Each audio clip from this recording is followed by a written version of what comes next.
नमस्कार मंडळी, लपंडाव या मालिकेच्या आजच्या पुढील भागात आपल्याला असं पाहायला मिळालं, आता सखी कामावर जात असते तेवढ्यातच आता काना तिथे बाईक घेऊन येतो आणि मग काना सखीला म्हणतो, चला मी तुम्हाला सोडतो.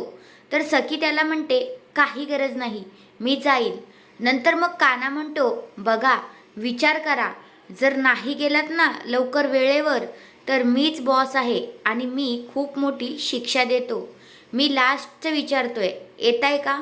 तर सखी आता स्पष्ट नकार देते आणि रिक्षावाल्यांना म्हणते, चला तुम्ही दादा, ह्याचं काही ऐकू नका.